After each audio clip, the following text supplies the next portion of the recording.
4 PM news network में दोस्तों आपका स्वागत है। मैं हूं आपके साथ राशिद ज़हीर। कल और परसों मैंने कल भी आपको खबर बताई थी और बल्कि कल मैंने एक वीडियो बनाया है जो अब थोड़ी देर के बाद रिलीज़ होगा।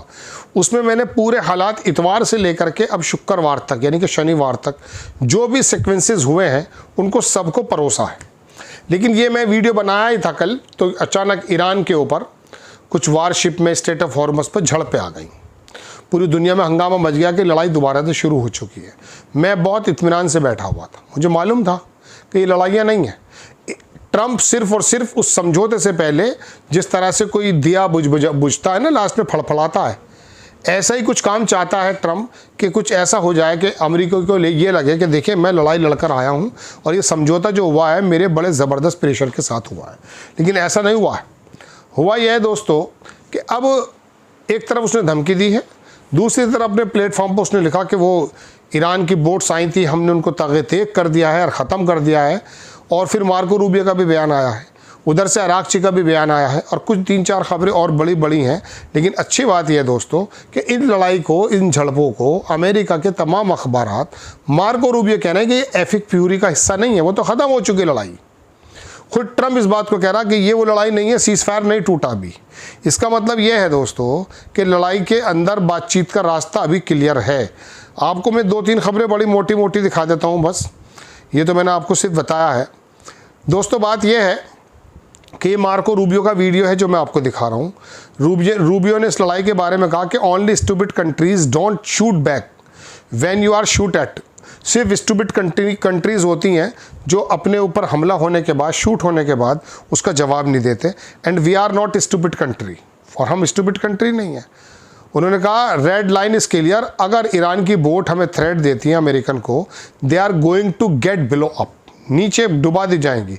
फैक्ट चेक ये है इसके अंदर कि US started the shoot first, started this वार। इस लड़ाई को दोबारा स्टार्ट उसने किया है, हालांकि मना कर रहा है अभी।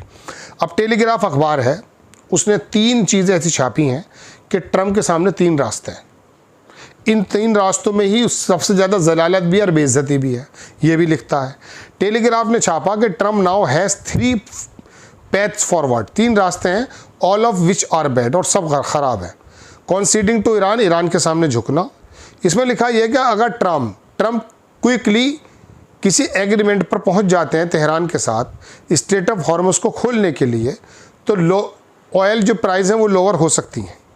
ही विल बी, मगर वो एक सरेंडर के रूप में दिखाई देगा अमेरिका के अंदर, और इसका मतलब ये होगा कि कंप्लीटली फेलियर होगा मैक्सिमम प्रेशर पॉलिसी के आगे। ईरान की जो मैक्सिमम प्रेशर पॉलिसी उसके आगे अमेरिका झुक जाएगा। दूसरा उन्होंने कहा एस्केलेटिंग मिलिट्री टेंशन, मिलिट्री जो एक्टिविटीज़ हैं उनको बढ़ा दिया जाए। उसमें क्या होगा, वो फोर्सिबली स्ट्रेट ऑफ हॉर्मस को खोलने की कोशिश करेगा, और इसी बीच वो ईरान के जो मेन इंफ्रास्ट्रक्चर हैं उनको फुल बिलो रीजनल वार में बदल जाएगा, तबाह कर देगा। और ऑप्शन जो है वो ये होंगे कि जो क्रूड ऑयल है वो 150 प्रति डॉलर पर चला जाएगा, प्रति बैरल पर चला जाएगा। और आगे ग्लोबल जो स्टॉक मार्केट्स हैं वो पूरी तरह से कोलैप्स हो जाएंगी, और अमेरिका के अंदर ज़्यादा सीक्वेंसेस ख़राब हो जाएंगे देन उस हालात के बामुकाबले जैसे इराक और अफ़गानिस्तान में हुए थे। दलदल में धंस जाएगा अमेरिका। दूसरा ऑप्शन टेलीग्राफ ने ये छापा है।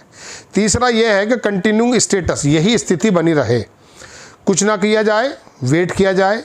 ऐसे में जो उसकी एनर्जी के प्राइसेस हैं अमेरिका के अंदर, वो गैसोलीन कहते हैं या पेट्रोल को, वो लोग $6 प्रति लीटर के उसमें गैलन पे पहुंच जाएगा, और ये ग्लोबल इकोनॉमी के लिए बड़ा रिसेशन मामला होगा। Iran will continue its unofficial exports, Iran तो अपने अनऑफिशियल जो एक्सपोर्ट्स हैं उनके साथ आगे बढ़ता रहेगा, लेकिन जो ट्रंप की स्टैंडिंग है डोमेस्टिक पोल्स में वो पूरी तरह से नीचे गिर जाएंगी। आने वाला चुनाव भी उसके लिए मुश्किल में पैदा हो जाएगा। अब अरागची का बयान देख लीजिए। अरागची ने कहा है, जो विदेश मंत्री ईरान का है, उसने रिलीज़ किया इंपॉर्टेंट स्टेटमेंट। उसने कहा कि अमेरिका स्ट्राइक करता है ईरान पे, जो उसने कल की है। उसने कहा हर उस वक्त जब डिप्लोमेटिक सॉल्यूशन टेबल पर होता है, यूएस का जो ऑप्शन है वो रेकलेस मिलिट्री एडवेंचर का होता है, वो अपनी मिलिट्री एडवेंचर को बढ़ा देता है।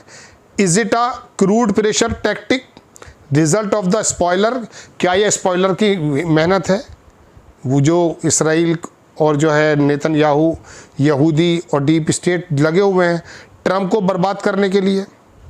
आगे लिखता है अखबार, जो ट्रंप का बयान है उसका, अरागची का, कि वाट एवर द कॉजेस कुछ भी हों, रिजल्ट एक ही निकलेगा कि ईरान कभी भी अब प्रेशर के आगे अपनी डिप्लोमेसी से हटेगा नहीं।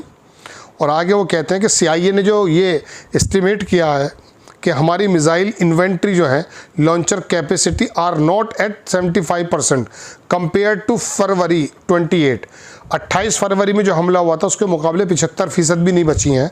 उसका कहना यह कि अपने फिगर को करेक्ट कर लें, हमने 120% अपनी मिसाइल्स की पावर को बढ़ा लिया है और हम पूरी तरह से readiness and defend to our people 1000%। Iran का, ट्रंप का कल बयान भी आया था दोस्तों, वो देखें आप। फर्स्ट टाइम ट्रंप ने जो है थ्रेट भी दे दी थी ईरान को न्यूक्लियर हॉलोकॉस्ट की। इस आदमी का पता नहीं होता, इसने कहा कि अगर there is no cease fire, अगर कोई सीज फायर नहीं हुआ, you are just going to have look one big blow coming out of Iran, they better sign agreement fast, जल्दी से एग्रीमेंट कर लें वरना उड़ा कर रख दूंगा। ये तरह की बकवास करता है। एक फुटेज भी आया है दोस्तों कुछ देर पहले का, मिसाइल लॉन्चर जो है टारगेट किया अमेरिकन डिस्ट्रॉयर्स को near strait of Hormuz couple of hours ago, कुछ घंटों पहले का है ये। इस तरह की झड़पें वहाँ पर चलती रहती हैं, लेकिन इसका मतलब ये नहीं हो जाता कि फुल रिज्यूम है, चूँकि मार्को रूबियो बोला है कि ये एपिक फ्यूरी से अलग चीज़ें हैं, इसमें कोई मसला नहीं है। एक ख़बर और देख लीजिए, UAE वगैरह को बहुत ज़्यादा, मैं समझता हूँ ईरान अपना नज़ला उतारने के चक्कर में है। उसने कहा दुबई और UAE जो है ऑफिशियली बिकम वार जोन। उन्होंने कहा, डिक्लेयर कर दिया ईरान ने कि UAE जो है वो हमारा एनिमी स्टेट है, क्योंकि UAE के अंदर आयरन बीम, आयरन डोम, ये तमाम चीज़ें मौजूद हैं। Member of the national security committee जो है ईरान की पार्लियामेंट, उसमें अली कैदरियान ने इस बात को कहा है। उन्होंने कहा इस्लामिक रिपब्लिक जो है वो UAE को ऐसे नहीं देखता कि उसका पड़ोसी है, वो इस नज़र से देखता है कि वो एक दुश्मन बेस है। और उन्होंने कहा there is a serious suspicious, एक सीरियस सस्पिशियस बहुत ज़्यादा, वो ये है कि UAE जो है प्लान करता अपने, अब उसके जो प्लान है UAE के बहुत ज़्यादा सस्पिशियस हैं। US के जो डिस्ट्रॉयर हैं, डिस्ट्रॉयर जो वहाँ पर स्टेट ऑफ हॉर्मस पर हैं, डिस्ट्रॉयर यानी कि उनकी वॉरशिप, वो अटैक्ड हुई हैं, have withdrawn from strait of Hormuz, पीछे की तरफ भाग चुकी हैं। CBS ने रिपोर्ट किया कि ईरान के जो अटैक बोट्स हैं उन्होंने अप्रोच किया क्लोजली US शिप को, बहुत पास आकर के। They were forced to open fire from their deck, weapon repel them, उनको भी पीछे भागने को मजबूर होना पड़ा है दोस्तों। ये मैं आपको खबर बता रहा हूँ। तो ये झड़पें भी हुई हैं लेकिन ख़त्म भी हो गई है। परसों रात की तो खबर ये है कि war between US and Iran have resumed, शुरू हो गई है। लेकिन जब उनके बयान आ गए तो फिर तसल्ली हो गई कि ये लोग एक्चुअली लड़ना नहीं चाहते हैं, ये किसी रिज़ल्ट की तलाश में, और वो रिज़ल्ट अभी तक ईरान ने दिया नहीं है, ईरान ने कोई जवाब भी नहीं दिया है। तो ये दोनों वीडियो जो मैंने बनाया दोस्तों, एक इसके बाद आएगा, उसके अंदर मैंने इतवार से लेकर सैटरडे तक के जो भी इस सरकमस्टेंसेस हो सकते थे वो रखें, उसको ज़रूर देखिएगा। उसको देखने के बाद आपको थोड़ा सा मिडिल ईस्ट की और ईरान अमेरिका की लड़ाई क्लियर हो जाएगी।